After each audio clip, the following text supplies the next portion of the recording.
ఈరోజు నా జీవితంలో చాలా హ్యాపీయెస్ట్ డే. 87 ప్లేసెస్ నుంచి ఆన్లైన్లో ఉన్నారు. సహచర మంత్రివర్గ సభ్యులందరూ ఉన్నారు. మొన్న ఒక తుఫాన్ వచ్చింది. ఆ తుఫాన్లో సమర్థవంతంగా పనిచేశాం. మీరు చదువు పూర్తయ్యే కొందికి మీరు ఎక్కడికి పోయే పని లేకుండా మీ ఊర్లో కానీ మీ ప్రాంతంలో ఉద్యోగాలు ఇప్పించే బాధ్యత నాది. నిన్ను పారిశ్రామికవేత్తగా చేస్తానని చెప్పిన మొట్టమొదటి ప్రభుత్వం తెలుగుదేశం ఎన్డీఏ ప్రభుత్వం. సమిక్షేమం, అభివృద్ధి, సుపరిపాలనతో ఏపీ బ్రాండ్ని మళ్ళీ బిల్డప్ చేస్తానని నేను ఆ రోజు చాలా స్పష్టంగా చెప్పాను. గత పాలకుల విధ్వంస విధానాలతో పరిశ్రమలు మూతబడ్డాయి, పారిశ్రామికవేత్తలు పారిపోయారు. గౌరవనీయులు స్థానిక శాసనసభ్యులు ఓగర్ నరసింహారెడ్డి గారు, గౌరవ పార్లమెంట్ సభ్యులు గౌరవనీయులు మాగుంట శ్రీనివాసరెడ్డి గారు,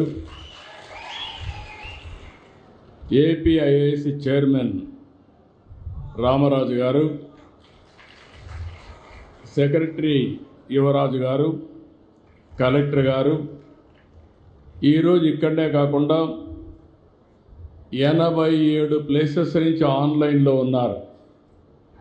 సహచర మంత్రివర్గ సభ్యులందరూ ఉన్నారు.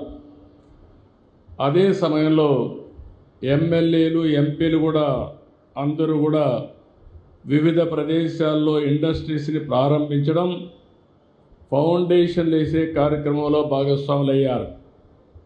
వీళ్ళు కాకుండా జిల్లా యంత్రాంగం, కలెక్టర్ కానీ అదే మరిగా మిగిలిన అధికార యంత్రాంగం మొత్తం అక్కడున్నారు. ఈరోజు మీరు ఒక్కసారి చూస్తే మొన్న ఒక తుఫాను వచ్చింది. ఆ తుఫాన్లో సమర్థవంతంగా పనిచేశాం. అధికారులు, అనధికారులు అంటే ప్రజలు కలిసి పనిచేశాం. దానివల్ల ప్రాణ నష్టం తగ్గించాం, రియల్ టైంలో మానిటర్ చేశాం, చాలా వరకు ఆస్తి నష్టాన్ని తగ్గించామంటే అది ఈ ప్రభుత్వం ఇచ్చేటువంటి సుపరిపాలన అని చెప్పి మరొకసారి తెలియజేస్తున్నా. అలాంటి అందరికి కూడా లైన్లో ఉండే అందరికీ మనస్ఫూర్తిగా అభినందనలు. వీళ్ళు కాకుండా కాబోయే పారిశ్రామికవేత్తలు వాళ్ళందరినీ కూడా లైన్లోకి రమ్మన్నాం. ఇంకొక పక్క నేను పనిచేసేది భావితరాల భవిష్యత్తు కోసం. ఇక్కడే పిల్లలున్నారు, 7వ తరగతో 8వ తరగతి చదువుకుంటున్నారు. మీరు చదువు పూర్తయ్యే కొందికి మీరు ఎక్కడికి పోయే పని లేకుండా మీ ఊర్లో కానీ మీ ప్రాంతంలో ఉద్యోగాలు ఇప్పించే బాధ్యత నాది.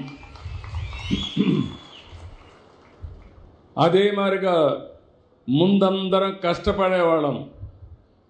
ఇప్పుడు కష్టపడడం కాదు, ఇష్టపడి పనిచేస్తే, స్మార్ట్గా పనిచేస్తే ఏదైనా సాధ్యమని మరొకసారి పిల్లలందరికీ తెలియజేస్తున్నా.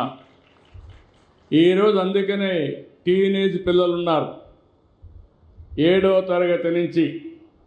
అక్కడి నుంచి ఆలోచనలే మారుతూ ఉంటాయి. అందుకనే కాకుండా జిల్లా యంత్రాంగం, కలెక్టర్ కానీ అదే మరిగా మిగిలిన అధికార యంత్రాంగం మొత్తం అక్కడున్నారు. ఈరోజు మీరు ఒక్కసారి చూస్తే మొన్న ఒక తుఫాను వచ్చింది. ఆ తుఫాన్లో సమర్థవంతంగా పనిచేశాం. అధికారులు, అనధికారులు అంటే ప్రజలు కలిసి పనిచేశాం. దానివల్ల ప్రాణ నష్టం తగ్గించాం, రియల్ టైంలో మానిటర్ చేశాం, చాలా వరకు ఆస్తి నష్టాన్ని తగ్గించామంటే అది ఈ ప్రభుత్వం ఇచ్చేటువంటి సుపరిపాలన అని చెప్పి మరొకసారి తెలియజేస్తున్నా. అలాంటి అందరికి కూడా లైన్లో ఉండే అందరికీ మనస్ఫూర్తిగా అభినందనలు. వీళ్ళు కాకుండా కాబోయే పారిశ్రామికవేత్తలు వాళ్ళందరినీ కూడా లైన్లోకి రమ్మన్నాం. ఇంకొక పక్క నేను పనిచేసేది భావితరాల భవిష్యత్తు కోసం. ఇక్కడే పిల్లలున్నారు, 7వ తరగతో 8వ తరగతి చదువుకుంటున్నారు. మీరు చదువు పూర్తయ్యే కొందికి మీరు ఎక్కడికి పోయే పని లేకుండా మీ ఊర్లో కానీ మీ ప్రాంతంలో ఉద్యోగాలు ఇప్పించే బాధ్యత నాది. అదే మరిగా ముందందరం కష్టపడేవాళ్ళం. ఇప్పుడు కష్టపడడం కాదు, ఇష్టపడి పనిచేస్తే, స్మార్ట్గా పనిచేస్తే ఏదైనా సాధ్యమని మరొకసారి పిల్లలందరికీ తెలియజేస్తున్నా. ఈరోజు అందుకనే టీనేజ్ పిల్లలు ఉన్నారు, 7వ తరగతి నుంచి. అక్కడి నుంచి ఆలోచనలే మారుతూ ఉంటాయి. అందుకనే మిమ్మల్ని అందరినీ కూడా ప్రభుత్వంలో భాగస్వాములు చేయాలనుకుంటున్నాను. నేను తీసుకునే ప్రభుత్వ విధానాలు ఈ పిల్లల కోసరం, భావితరాల కోసరం, వాళ్ళు కూడా భవిష్యత్తులో విధాన నిర్ణయాల్లో భాగస్వాములు చేస్తానని మరొకసారి పిల్లలందరికీ విజ్ఞప్తి చేస్తున్నా. మీరు కూడా దీన్ని ఉపయోగించుకోవాలి. ఏ విధంగా ఉపయోగించుకుంటారో చెప్తాను. ఈరోజు నా జీవితంలో చాలా హ్యాపీయెస్ట్ డే. ఎందుకు ఆ మాట అంటున్నానంటే 87 ప్లేసెస్లో ఒక నూతనమైన కాన్సెప్ట్ కోసం, 1 ఫ్యామిలీ 1 ఆంటర్ప్రెన్యూర్, అందరూ ఉద్యోగాలు ఇస్తూ ఉంటారు. నేను ఉద్యోగమే కాదు, నిన్ను పారిశ్రామికవేత్తగా చేస్తానని చెప్పిన మొట్టమొదటి ప్రభుత్వం తెలుగుదేశం ఎన్డీఏ ప్రభుత్వం. అలాంటి ఒక హిస్టారికల్ డే. అనేక సార్లు నేను ముఖ్యమంత్రి అయ్యాను, అనేక పెట్టుబడులు తీసుకొచ్చాం. అందరూ మాటలు చెప్తారు, నేను చేసిన పనులే నాకు సాక్ష్యాలు.